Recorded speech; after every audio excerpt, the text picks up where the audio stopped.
excepto los grillos que se colaban al consejo directivo, conozcan esta maravilla de pinacoteca. Y ahora, dije, tengo que hacer un libro con esto. Me tardé 35 años, pero lo hice. Pues no tenía con qué hacerlo. Finalmente conseguí el dinero y bueno, ahí está. Cuando creé la editorial del Colegio de Postgraduados, un día platicando aquí con Jorge Ocampo, le dije de este proyecto que había tenido yo siempre, y me dijo, no, pues eso ya está hecho. Ah, caray, le digo, pues yo no lo conozco. Y me llevó un librito que había escrito aquí Marisa. Le dije, oye, pero esto no le hace ningún honor a los cuadros de la pinacoteca, está muy feo. No el texto, no, eso estaba bien. La presentación, que es feita. Entonces le dije, pues lo vamos a hacer. Lo vamos a hacer entre tú y yo, y Marisa, claro. Entonces, se mandó un fotógrafo, yo lo mandé a diseñar con uno de mis diseñadores más competentes, y ahí está el libro. A los muchachos, si quieren hacerlo, cuando quieran, se los vendo con 50% de descuento, porque les tiene que costar algo también, no gratis, no. Allá afuera, pero si no, pueden ir a mi oficina y ahí se los vendemos cuando tengan dinero a mitad de precio. No me gusta regalar cosas. Bueno, sí me gusta mucho regalar libros, pero los compro y los regalo. O sea, no me gustan regalados. En fin, por ejemplo, esos no son realmente regalados, los pagó Chapingo. Un director académico hace como 4 años, no sé cuánto sería, me pidió que le hiciera un tiraje del mensaje de don Marte a un joven agrónomo mexicano. Entonces me los pagó y nunca me los recibió. Ahí estaban en mi bodega y digo, no, pues vamos a regalárselos a los muchachos. De hecho, yo le quiero proponer al rector nuevo que en cada nuevo ingreso se haga un tiraje para darles a los muchachos. Es un libro muy barato, no tiene nada, no es muy caro que digamos. Se gastan mucho más dinero en cosas que no valen la pena. Bueno, ahora déjenme contarles cómo surgió la galería. La galería es obra completa de don Marte R. Gómez, el agrónomo más notable del siglo pasado. Y yo creo que este también, pero bueno. Don Marte trasladó la Escuela Nacional de Agricultura de San Jacinto, por allá por Tacubaya creo que está, ¿no?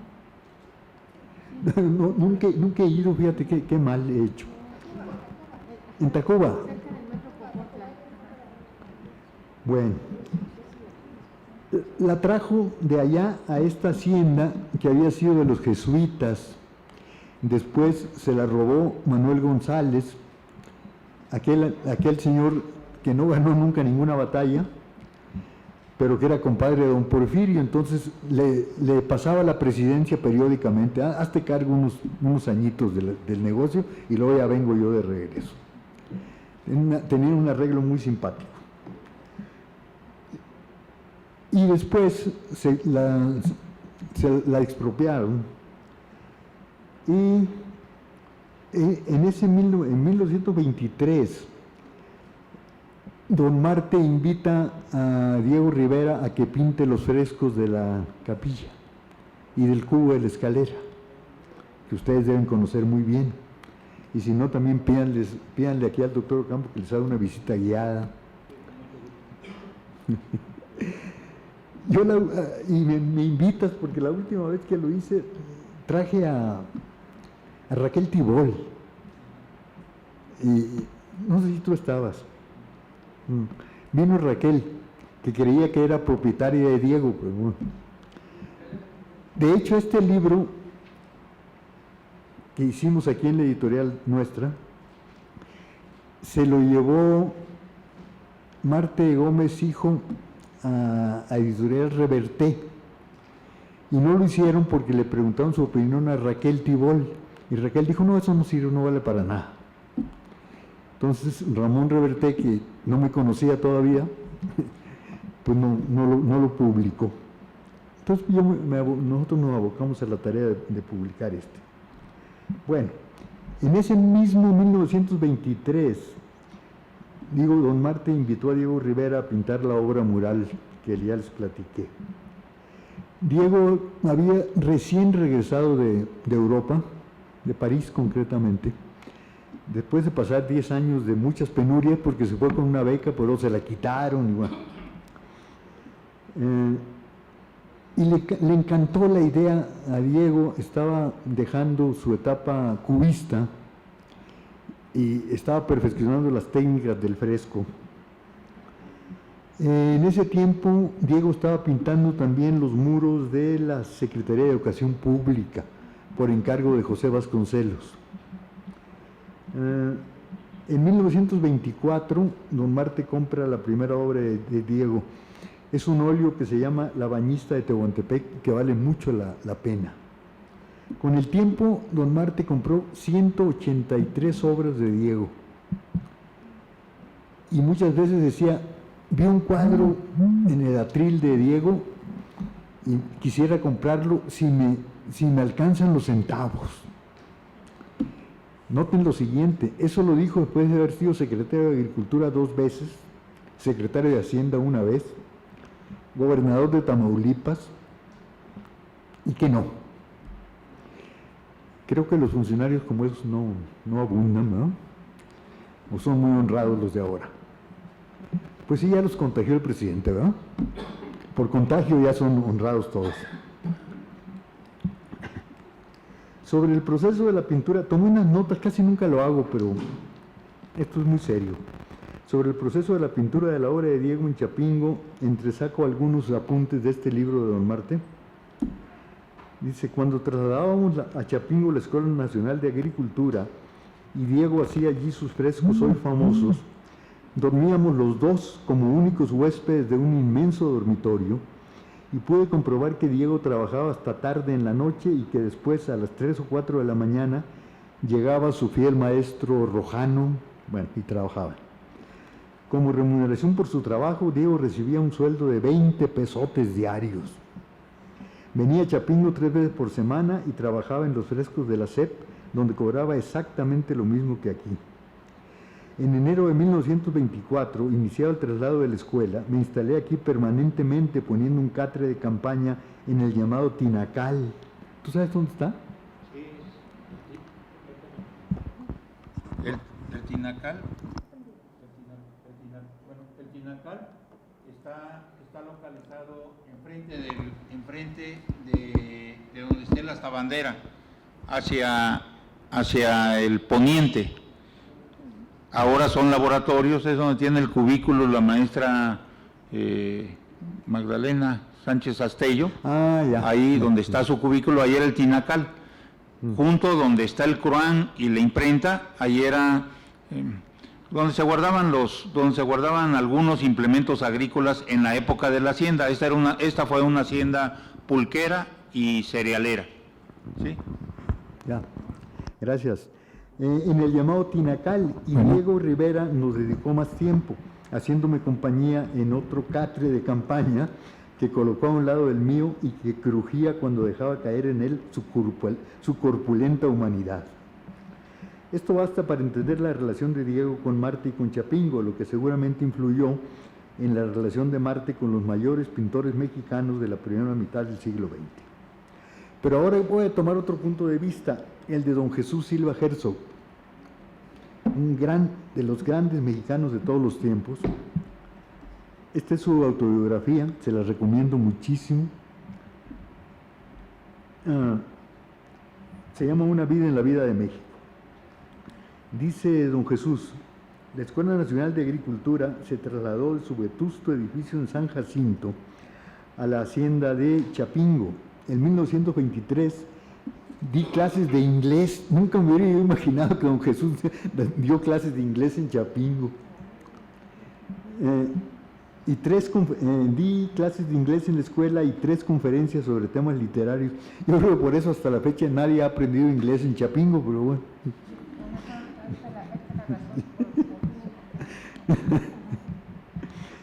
Y como el ingeniero Marte R. Gómez tenía noticias de mis conocimientos económicos, me nombró profesor de Economía Política y Sociología.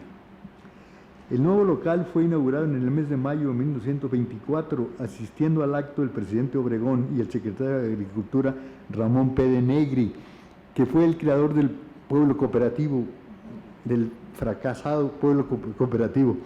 Pero bueno, por entonces la escuela no tenía salón de actos apropiado. El acto tuvo lugar bajo el Monarca, árbol majestuoso, y ahí sigue narrando. En la Escuela Nacional de Agricultura di clases sin interrupción de 1924 a 1927. Inclusive iba los martes, jueves y sábados en el tren a Puebla, de San Lázaro a las 7:20 y de Chapingo a las 17:30. En alguna otra parte, pero ya era de madrugada cuando estaba yo redactando esto, en alguna otra parte cuenta cómo en el tren venían Diego, Don Marte, Daniel Cosío Villegas, Diego, ya dije, y una serie de gentes muy ilustres del siglo pasado mexicano, venían en el trenecito a dar clases a Chapingo. No había maestros de tiempo completo.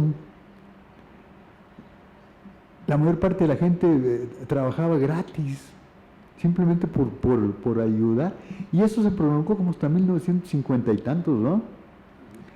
De que los agrónomos que trabajaban en la Secretaría de Agricultura vivían casi todos en Texcoco. Entonces antes de ir a México pasaban y daban su clase y ni cobraban.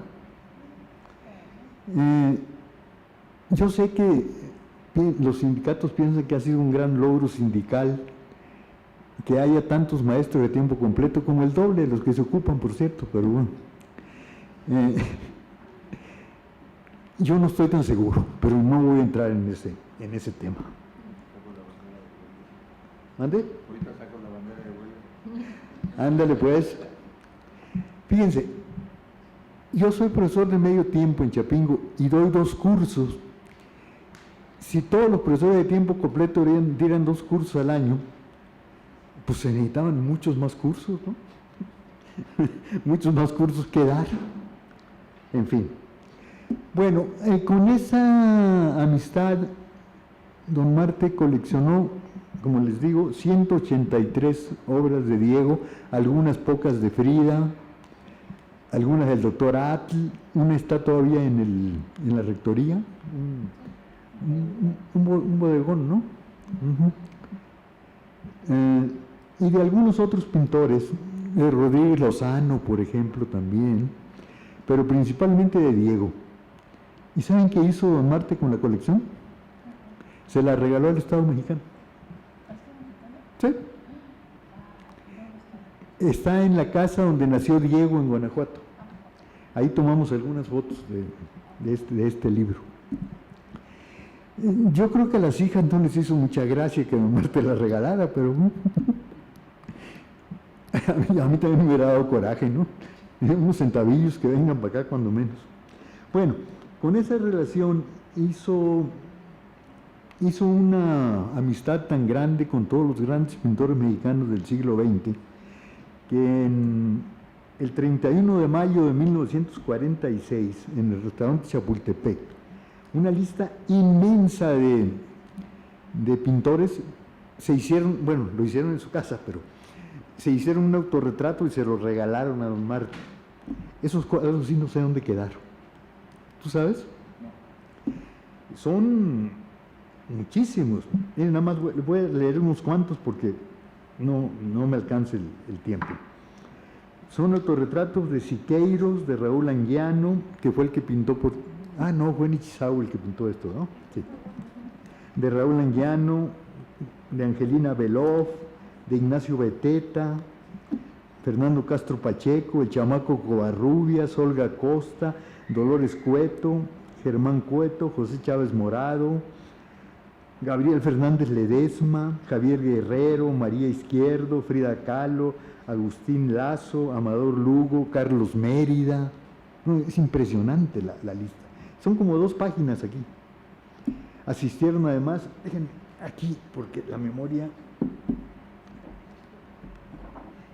mi memoria ya no es lo que fue. Álvaro Carrillo Gil, que fue el que donó el museo que está ahí en la esquina de Altavista y Avenida Revolución, era un médico yucateco muy notable. Justino Fernández, Fernando Gamboa, el mejor museógrafo que ha tenido este país. Antonio Rodríguez, un crítico de arte portugués que llegó a México exiliado de la dictadura de Oliveira Salazar.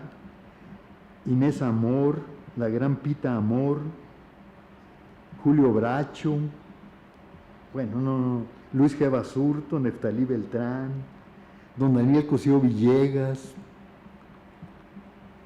fundador de lo que es hoy el Colegio de México, un dramaturgo, Celestino Gorostiza, hermano del gran poeta Luis Gorostiza, el gran Efraín Huerta, marea la lista. Los políticos, Benito Cuquet, Isidro Favela, Vicente Lombardo Toledano, son como 3 páginas de gente nota. Mira, aquí un agrónomo muy notable, Alfonso González Gallardo, también asistió a esa comida. Pascual Gutiérrez Roldán, otro agrónomo que fue director general de Petróleos Mexicanos, pero ese es un agrónomo de veras, no como el de ahora, ¿no? Que no pudo terminar la licenciatura en agronomía, pero sabe mucho de petróleo, pues tabasqueño, pues ya, con eso, ¿no? Edmundo Gorman, un gran historiador, Samuel Ramos, filósofo, en fin.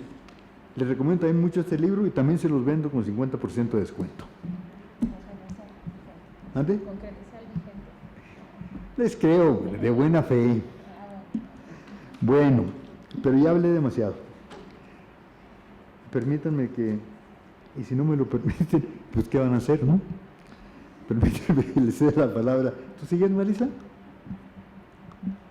No, dice Diana que al final va a comentar ella algo. Al final es hora.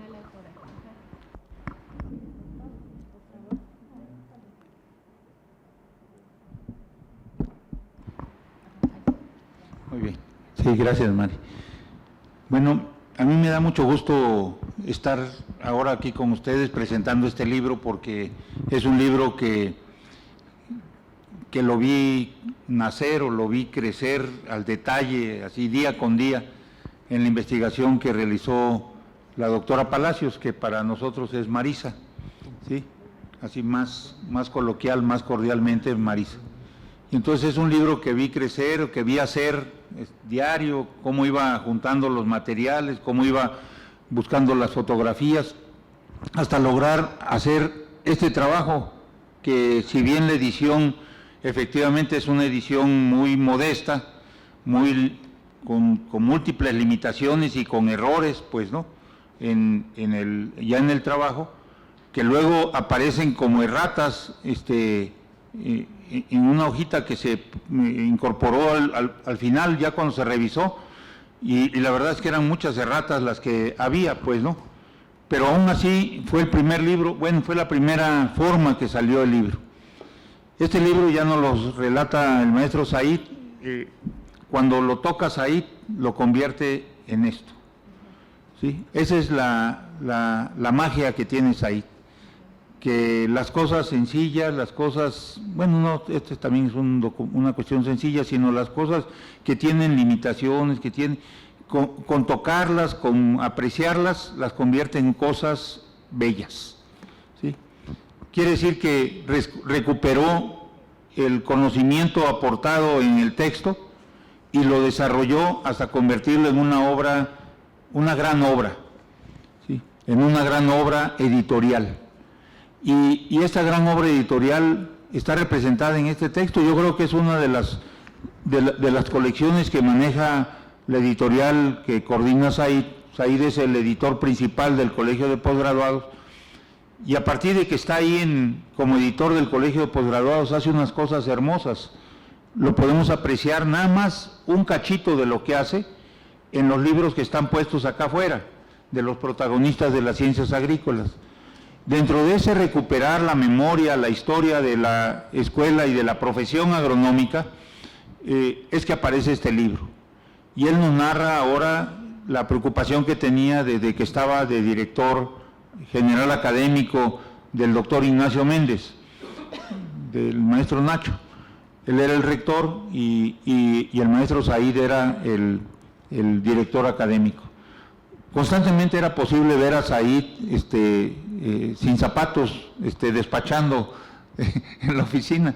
Así le gusta trabajar a él, ¿no? O sea, más cómodamente, se quita los zapatos y anda en calcetines por todos lados, ¿no? Bueno, cuando va a salir se pone los zapatos otra vez. Cuando les cuento esto, les quiero contar, les quiero acercar a uno de nuestros personajes más distinguidos de la ciencia estadística en México, acercárselos, pero desde el lado humano, para que veámoslo como persona, como individuo, como compañero, como maestro. Lo que tiene de importante de este libro, es que recupera a través de los directores, como nos dice, una semblanza de la vida institucional. ¿Qué quiere decir esto? Que a través de los directores es posible reconstruir la historia de la Escuela Nacional de Agricultura.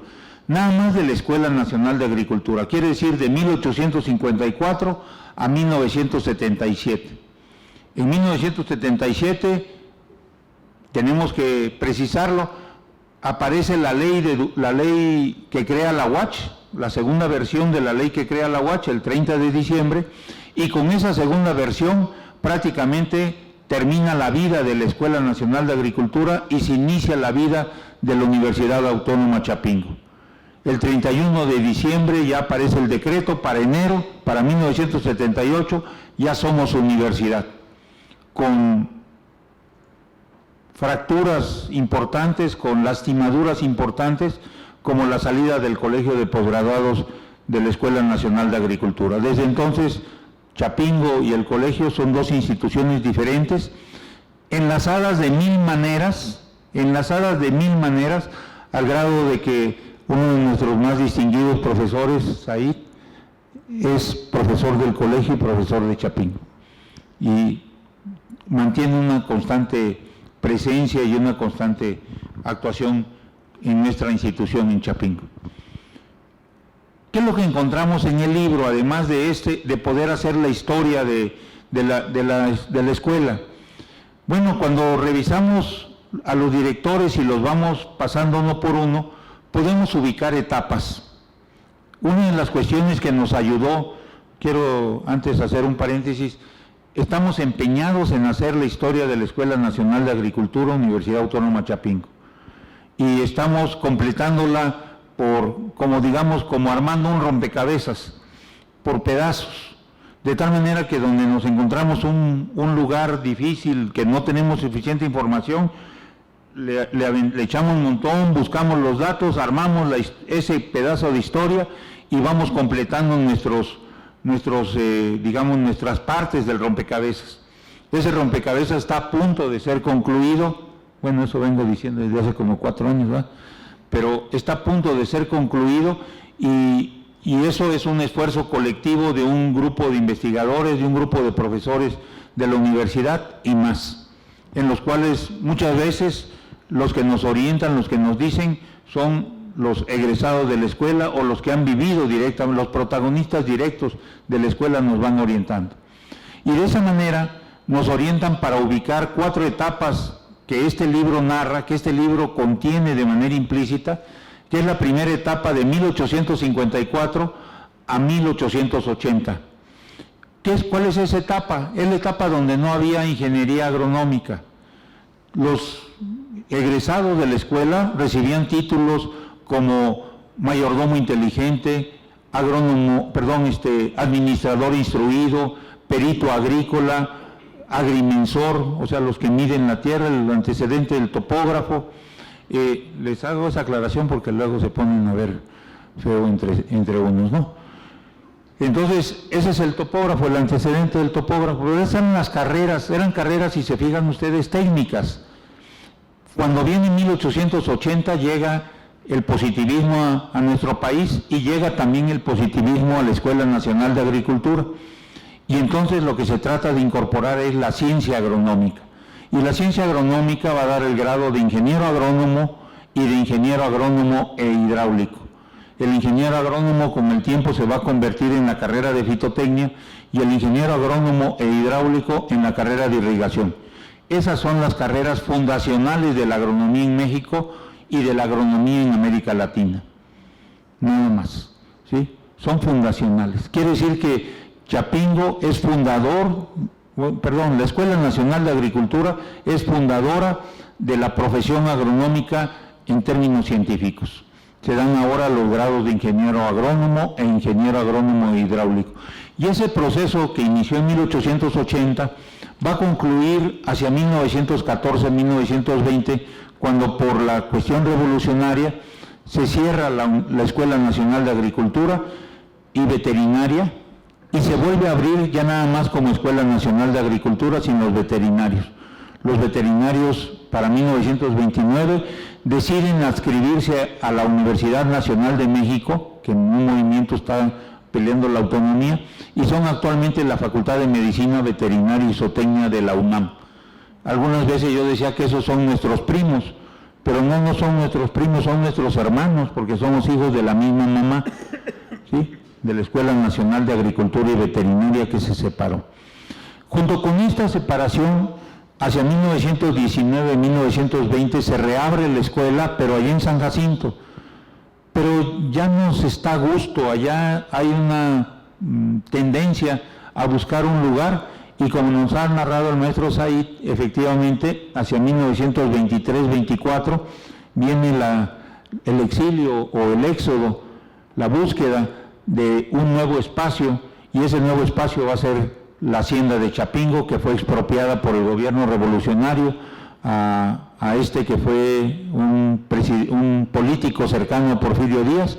Se le expropia la hacienda y con esta expropiación de la hacienda se crea la Escuela Nacional de Agricultura en Chapingo. Desde entonces somos chapingueros. Y una de las cuestiones importantes en esos términos, en los términos de esta Escuela Nacional de Agricultura, es que cuando se dé el decreto y se va a inaugurar los cursos el 22 de febrero, el Día del Agrónomo de 1924, y viene Álvaro Obregón y el secretario de Agricultura, Ramón Pérez Negri, a inaugurar, no hay nada que inaugurar. Marta R. Gómez, que es el último director de San Jacinto y el primer director de Chapingo, le dice: aquí vamos a tener un dormitorio, aquí va a estar el comedor, aquí van a estar los salones, aquí vamos a construir. Bueno, ¿y qué vamos a inaugurar de instalaciones hoy? No, pues nada. Oiga, ¿ya estará la comida?, le pregunta Álvaro Obregón. Sí, ya está la comida, pues vamos a inaugurarla porque es lo único que hay que inaugurar el día de hoy. Y se fueron a comer y nos dan inclusive el menú que tuvieron ese día para comida. Junto con ello, hacia 1920, es el periodo, se modifica, termina un periodo en San Jacinto y se inicia un tercer periodo de la Escuela Nacional de Agricultura, que va a durar hasta 1940, según Marta R. Gómez. Es el periodo de la Revolución Agraria. Los chapingueros, los agrónomos salían al campo, pero no salían a promover la producción, sino a deslindar tierras junto con los maestros rurales y junto con las organizaciones campesinas. De 1920 a 1940, los agrónomos, junto con los maestros y los campesinos, midieron surco por surco, parcela por parcela, ejido por ejido o comunidad por comunidad. Quiere decir que los agrónomos nada más diseñaron el rostro rural de México, nada más. Muchas veces nos dicen: ¿y qué han hecho los chapingueros? Nada más diseñaron el rostro rural del país entre 1920 y 1940.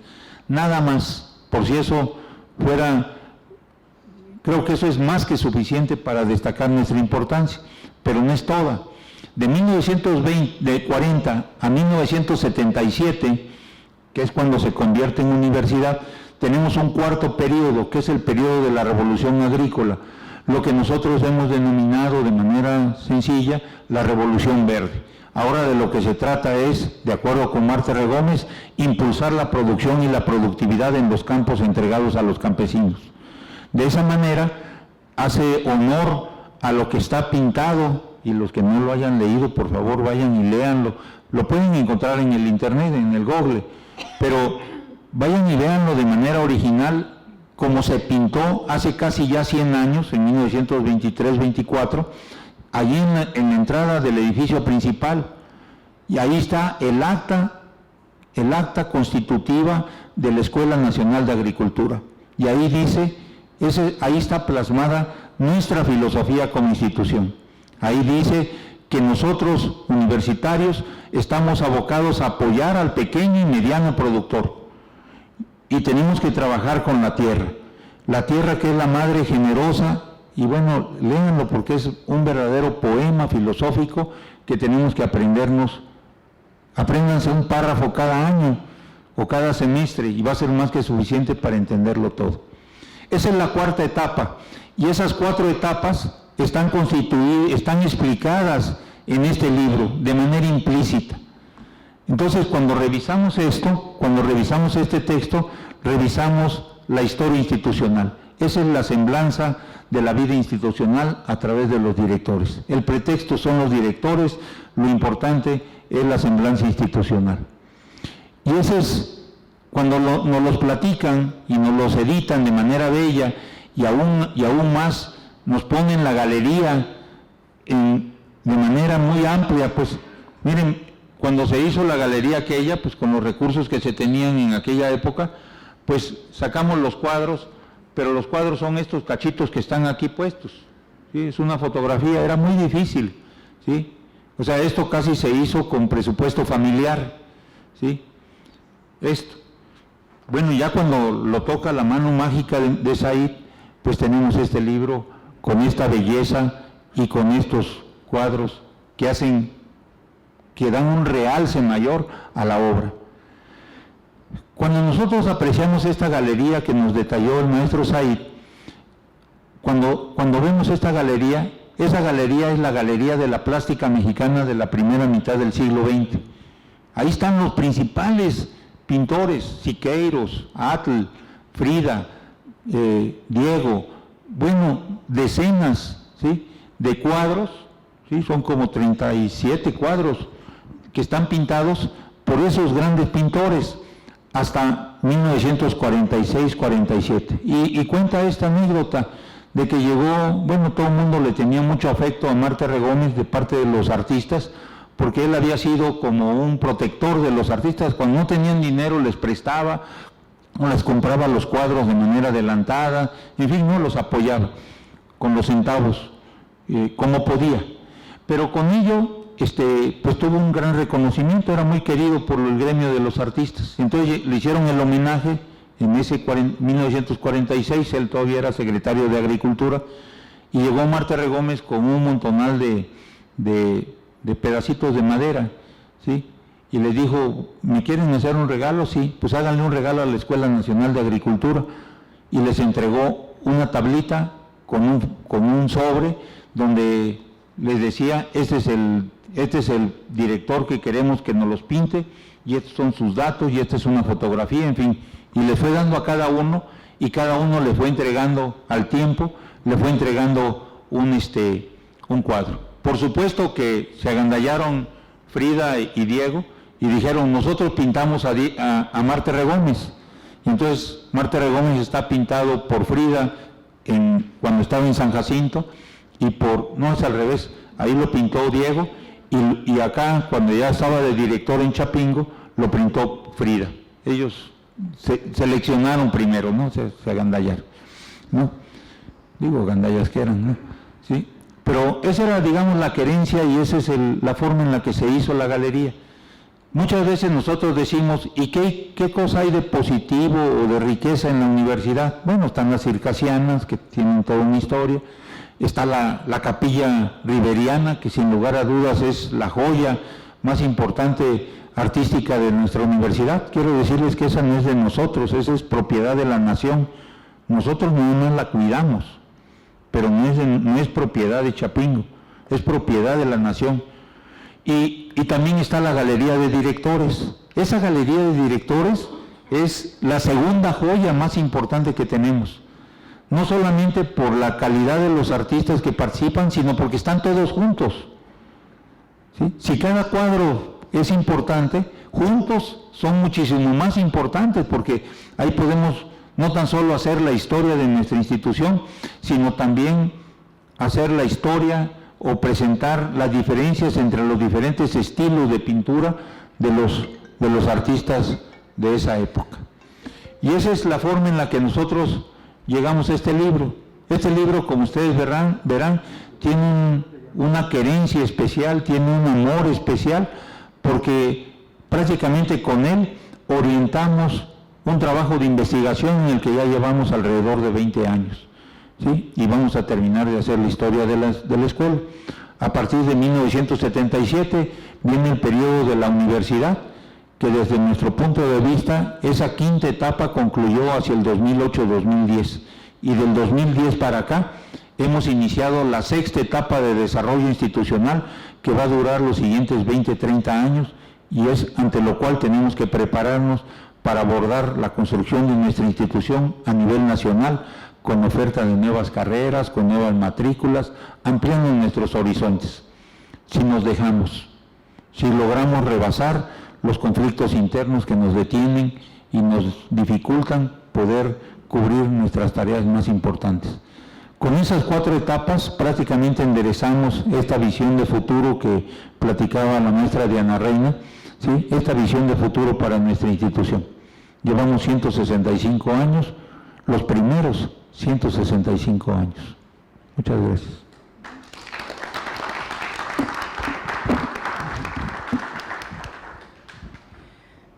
Bueno, nada más voy a comentar algunos aspectos en mi vida como estudiante, como trabajadora y ahora como profesora, respecto a la obra que mencionan tanto el doctor Said como el doctor Ocampo, ¿no? De la escuela de los directores de la Escuela Nacional de Agricultura.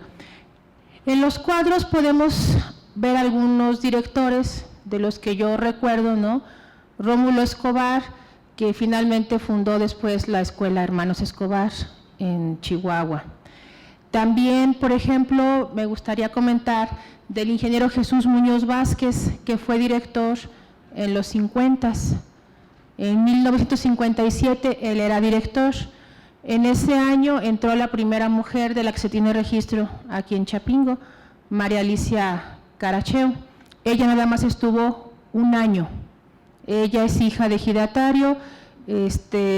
Para ese entonces, como era militarizado el sistema, tuvo que pasar no solamente la prueba teórica, ¿no?, de conocimientos, sino también pruebas físicas, exámenes físicos. Una vez que ella entró, platicaba, ¿no?, que le dijeron, bueno, pero ¿cómo? Pues si es usted mujer, o sea, y esta es escuela, pues básicamente tenemos hombres, ¿no? Entonces ella decía, bueno, ¿en qué parte o en qué reglamento se evita o se dice que no puede entrar una mujer? Sin embargo, les digo, nada más estuvo un año. Otro director del que ya habíamos hablado, ¿no?, el ingeniero, antes del ingeniero Jesús Muñoz Vázquez, nada más para decirles que el ingeniero es hasta el día de hoy el único alumno que en séptimo año de irrigación sacó 10 en todas las materias. No ha habido nadie más que haya hecho eso. Después me quiero referir al ingeniero Gilberto Palacios de la Rosa, que es para muchos egresados y particularmente para las egresadas un ícono, ¿no?, en la vida, porque fue durante el periodo del ingeniero Gilberto Palacios de la Rosa que pudieron entrar nuevamente mujeres, pero ahora sí pudieron concluir la carrera, ¿no? Entonces, de hecho, el ingeniero pues es una inspiración para la Asociación de Egresadas de Chapingo. Otro director del que yo tengo, pues, que lo conocí y que con el que tuve oportunidad de platicar, pues fue con el doctor Fidel Márquez Sánchez, ¿no?, que no solamente fue director, sino que también es agrónomo ilustre. Él fue pues una persona muy apasionada, ¿no?, y un genetista que ha formado a muchos profesores que hoy día dan clases en fitotecnia y en otros departamentos. El ingeniero Reyes Bonilla Beas, bueno, que ayer tuvo el honor, ¿no?, de recibir también el grado de agrónomo ilustre, pues un mexicano forestal ejemplar que ha recibido el Premio Nacional Forestal y que también ha sido el formador, ¿no?, de muchos forestales en este país. Entonces, si nos vamos viendo, bueno, el último director de la ENA, ¿no?, el ingeniero Rogelio Posadas del Río, que por cuestiones de salud no pudo estar con nosotros en estos eventos, ¿no?, pero que él también, o sea, dentro de la parte de irrigación y de hidráulica, pues ha formado a mucha gente. Yo creo que algunos de aquí hasta han sido sus alumnos quizás, o fueron sus alumnos, y que sigue trabajando en Chapingo y que sigue aportando, ¿no?, pero ya con las limitantes de salud allá en el centro regional, ¿no?, que tenemos en Guadalajara. Entonces, pues la verdad que cómo nosotros como egresados de Chapingo podemos hablar de lo que somos, tenemos que conocer nuestras raíces, y nuestras raíces vienen desde la historia de la universidad, desde la historia de la Escuela Nacional de Agricultura, y es algo que nosotros debemos de sentirnos orgullosos y de compartir no solamente con los mexicanos, sino con todas las personas del mundo. Este libro debe ser parte, ¿no?, importante de nuestra colección privada, de nuestra biblioteca privada, y los invito a todos a que lo podamos disfrutar. Y para eso le doy la palabra a la doctora Isabel, autora de este libro, para que nos pueda comentar más al respecto.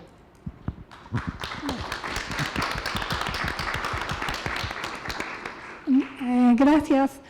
Bueno, miren, yo quiero dar las gracias a los que me antecedieron, porque finalmente pues completan una visión de lo que es esta institución, de la cual yo creo que todos tenemos que sentirnos orgullosos. Bien, miren, yo quisiera platicarles que atrás, bueno, ustedes saben, atrás de un libro siempre hay una gente que escribe, y esa gente, obvio, al libro pues le va a dar parte de lo que es esa persona, pues va a mostrar cuál es la esencia de esa persona, se va a plasmar dentro de las páginas que van a completar un libro. Fíjense, cuando yo pensé en escribir este libro, estaba haciendo una muy breve estancia en el Museo Nacional de Agricultura, y lo que me daba cuenta es que caminando así por la institución, bueno, déjenme decirles, yo llegué a los 15 días de nacida a esta institución y la he recorrido infinidad de veces, ¿no? Pero digamos que cuando estando en el Museo Nacional de Agricultura, pues de pronto surgían una serie de, digamos, de acervos, de atributos históricos que la universidad tiene, y que por la vida cotidiana que tenemos aquí, por las grillas, por todo ese tipo de cosas, parecen invisibles. O sea, parecería que son invisibles a nuestra percepción.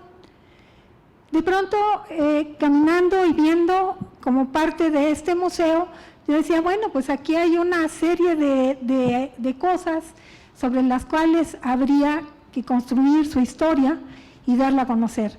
¿Por qué? Porque una institución es querida por lo que nos da, pero es mucho más valorada cuando entendemos el esfuerzo histórico que significó su construcción. Bien, entonces la galería queda ubicada exactamente en una parte que era pues el área del Consejo Técnico de la Escuela Nacional de Agricultura, y que después se convirtió como en un salón de reuniones del rector en turno, ¿verdad? Y pues las gentes que van y que asisten a esas reuniones, pues llegan, se sientan y está la galería atrás. Cuando son perceptivas, pues se detienen a observar la galería y si tienen ojos profundos, pues pueden ver el significado que cada artista le dio a los cuadros. Si simplemente están pensando en la reunión que van a tener, pues la galería aparece y simplemente es un lugar donde posar los ojos. Sin embargo, pues la gente que estábamos constituyendo un equipo ahí en el Museo Nacional de Agricultura, de pronto pues empezamos a ver toda esta serie de cosas y yo me detuve en la galería y dije, bueno, es que esta galería no solamente es impresionante por los nombres, porque de pronto encontrar una galería donde aparece cuadros pues no sé, de Frida Kahlo, de Diego Rivera, de José Clemente Orozco, de toda esta gran escuela mexicana, de la plástica mexicana, pues ya de por sí es algo impresionante, pero ahora traducidos en retratos de personajes que de una u otra manera significaban parte de la historia de esta institución, pues a mí lo que me llevó es a pensar, bueno, ¿y qué hacer con esta galería aparte de hacerla visible? ¿Sí? Y de ahí surge la idea de observar la galería y de ver si a través de ella podríamos observar la historia de la Escuela Nacional de Agricultura. Obviamente, bueno, en la galería ahora se ha construido una parte nueva donde aparecen los rectores. En el tiempo en que se construyó el primer libro no existía esa segunda parte, existía nada más la parte de los directores, pero con esa parte pues tenemos suficiente, porque la obra de estos personajes podría llenar, no, esta es una parte muy pequeña, la obra práctica, hecha realidad de estos personajes, pues podría llenar libros y libros donde se narrara lo que es el mapa rural del país, ¿sí? Entonces yo de pronto dije, vamos a ver la galería y vamos a hacer que la galería se convierta en los ojos del tiempo.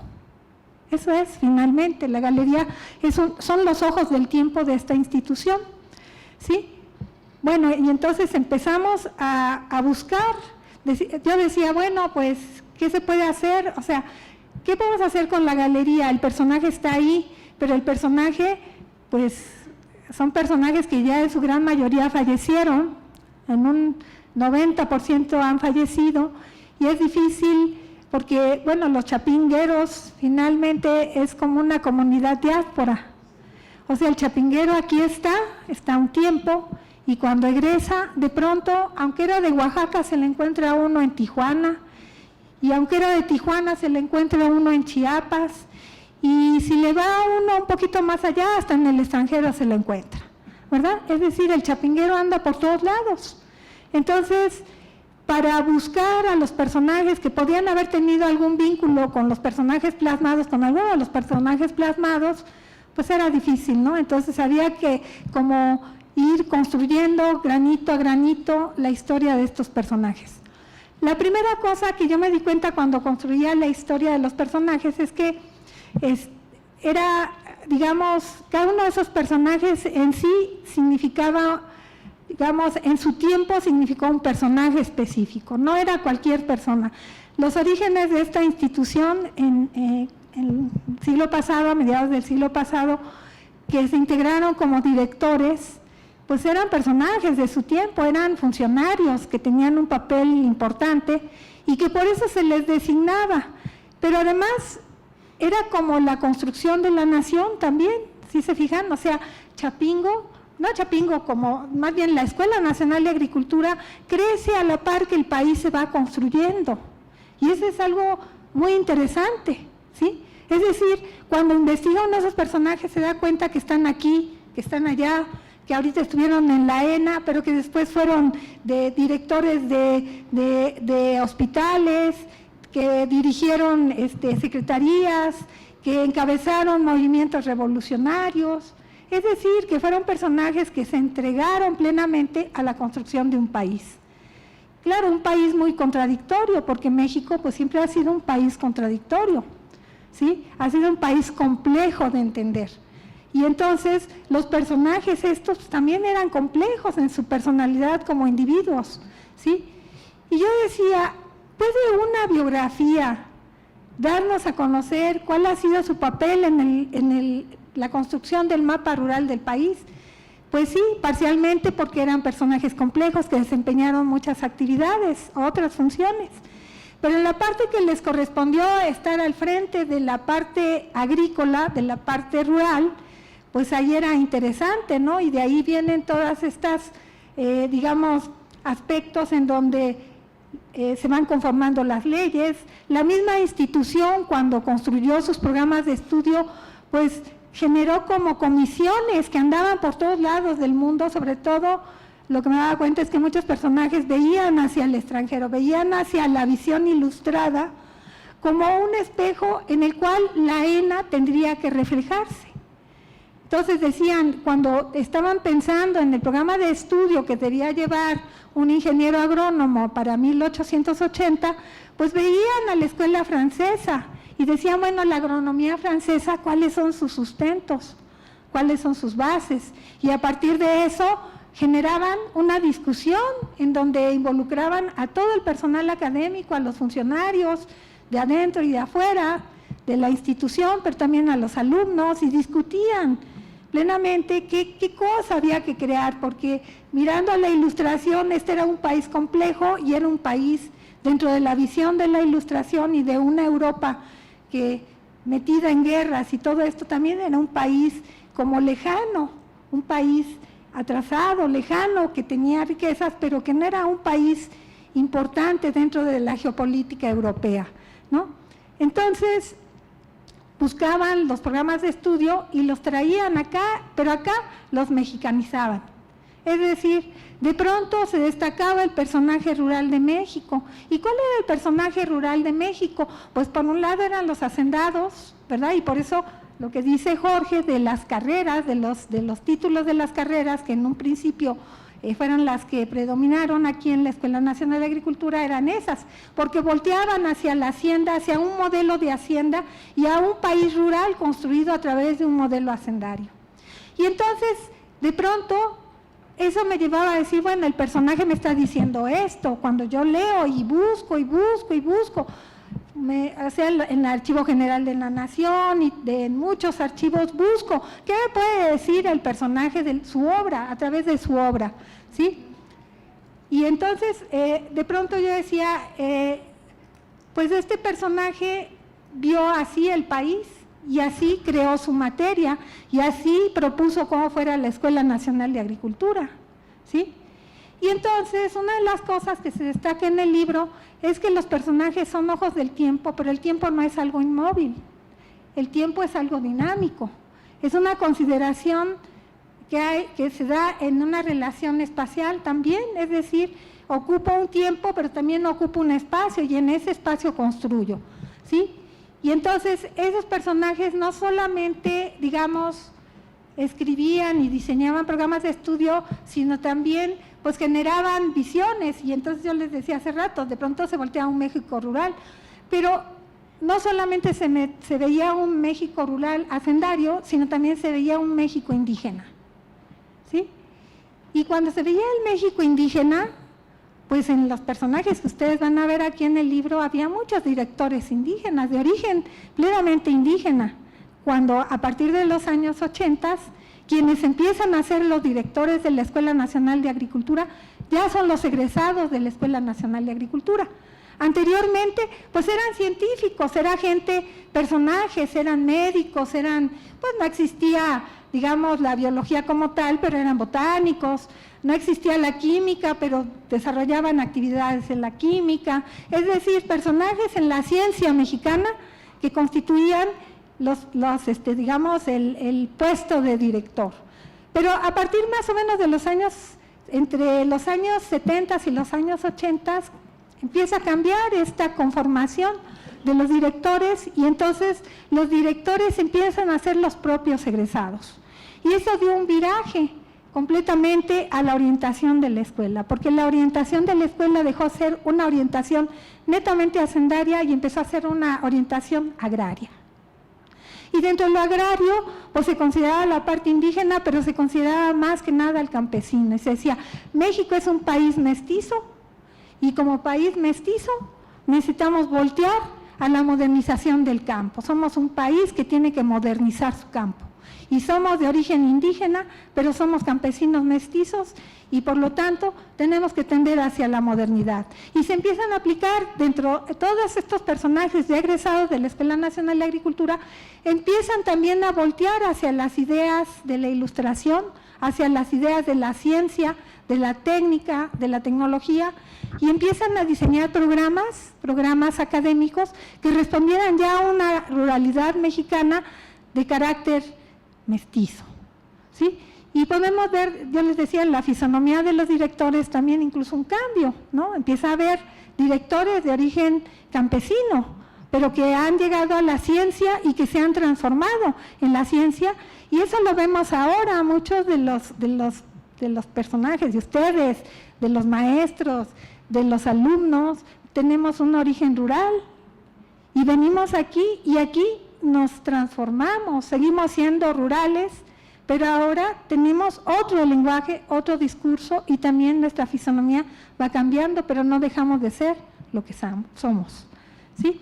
Bueno, entonces, miren, cuando uno de pronto voltea y ve esa riqueza de personajes, cuando uno voltea y ve esa riqueza de institución, ¿verdad?, de una institución que se compromete con su país, de pronto dices, pues tenemos que seguirlo haciendo, tenemos que darlo a conocer, tenemos que hacer que los jóvenes, que los maestros, que los trabajadores entiendan que esta institución no es algo que surgió apenitas, ni es producto de una grilla, ni es producto de una huelga, ni es producto de una demanda, es producto de una construcción histórica y es un reflejo de lo que es el país, y finalmente lo construye y lo deconstruye también bajo su visión.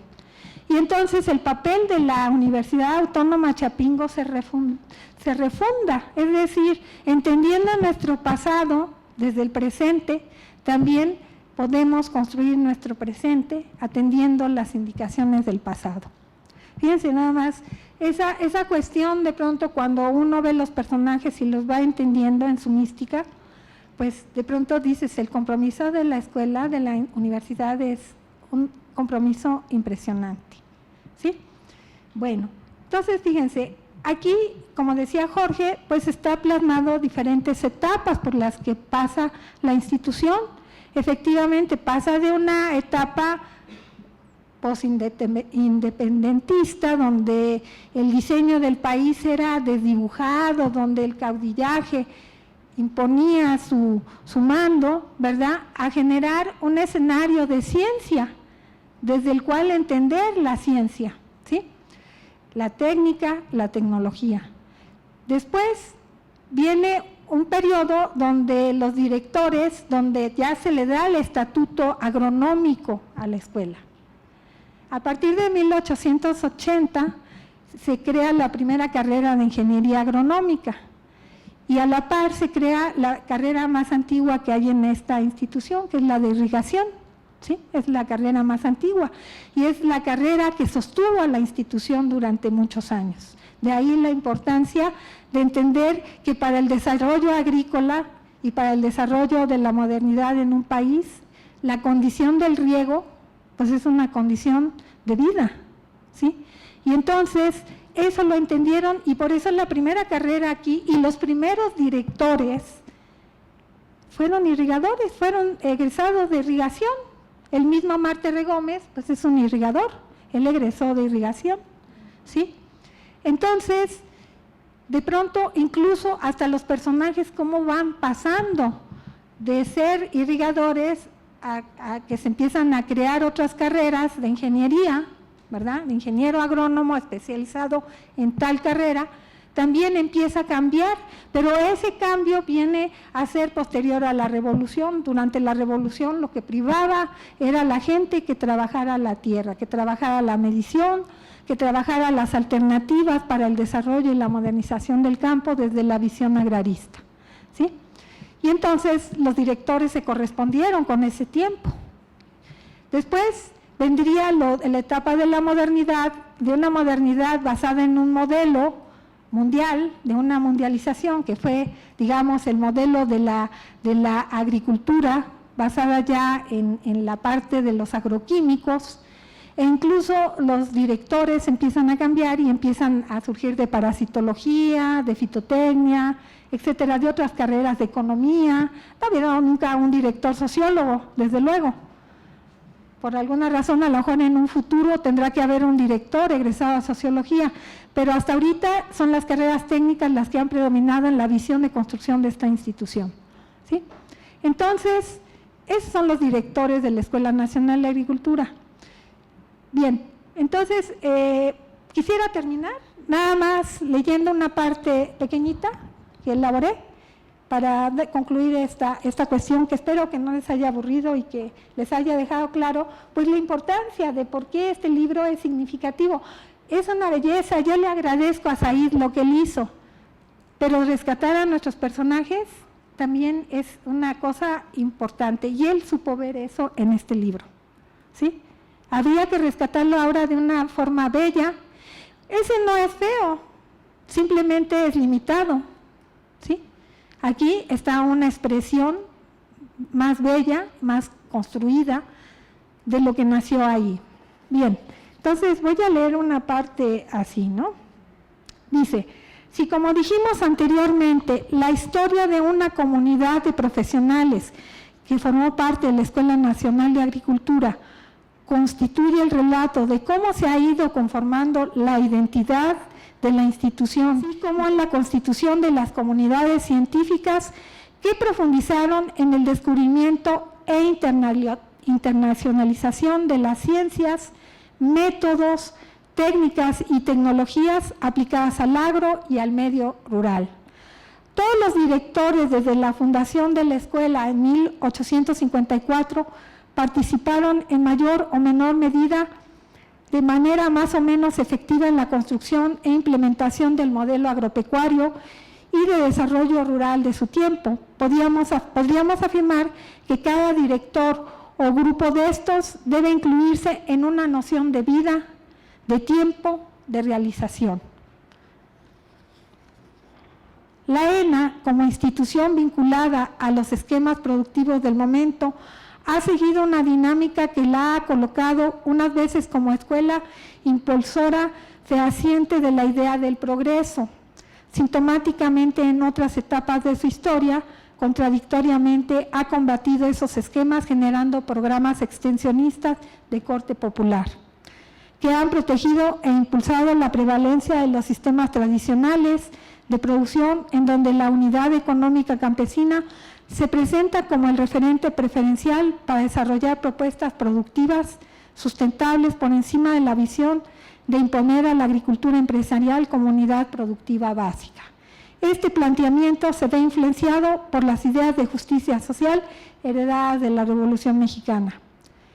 Y finalmente, a diferencia de otras instituciones que en gran medida esconden su estrecha relación con los diversos sectores productivos y el gobierno, la ENA ha mantenido con estas instancias un vínculo muy transparente, siendo una institución que ha catalizado de manera muy fiel la problemática social en que se ha visto inmersa en el transcurso de su historia, ¿sí?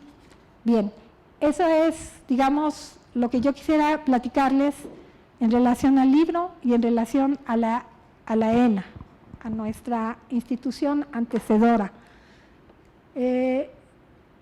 No me queda sino agradecerles pues el que estén presentes aquí y que se conviertan en unos divulgadores de la idea de que para amar esta institución pues hay que conocerla, hay que respetarla, pero respetarla significa identificarse con su historia, con sus ideas, y cuando nosotros llegamos y cuando nos titulamos y levantamos el brazo y leemos el lema, pues que lo leamos con unos ojos nuevos. Gracias. Que saludáramos de manera cordial a varios de nuestros profesores que están aquí con nosotros. Sin lugar a dudas, el maestro Gerardo Gómez González, director académico de nuestra institución.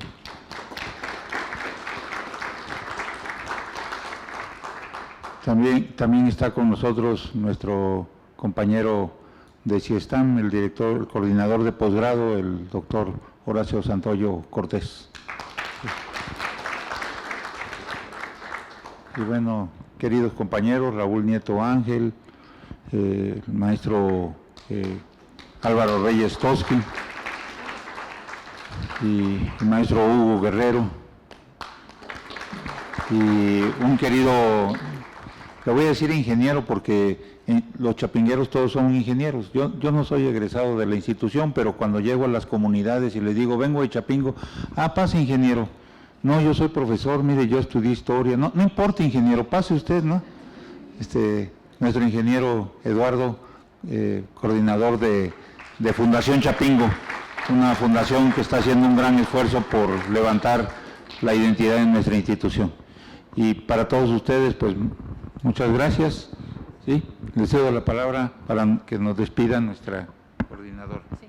Gracias. Pues agradecerles nuevamente, ¿no?, la presencia. Creo que hoy vamos a dormir muy a gusto porque aprendimos algo nuevo, tenemos la misión, ¿no?, de compartir esto con nuestros estudiantes, con nuestros compañeros profesores, e insisto, pues con todos los mexicanos y con todas las personas, ¿no?, del mundo. Hay que promover la obra, hay que promover el que se lea, y pues ya el doctor Said, agradecerle, ¿no?, de antemano su colaboración, de que nos va a hacer 50% de descuento, que no tenemos que traer la credencial, que con que digamos que somos estudiantes, no profesores, nos va a ser efectivo. Y los que quieran comprar y aprovechar ahorita, para que nuestra distinguida autora, a la que le agradecemos enormemente su trabajo, su esfuerzo, su dedicación, también al apoyo familiar, ¿no?, del doctor Ocampo, que siempre está respaldando a la doctora, pues los que gusten, para que nos los puedan autografiar.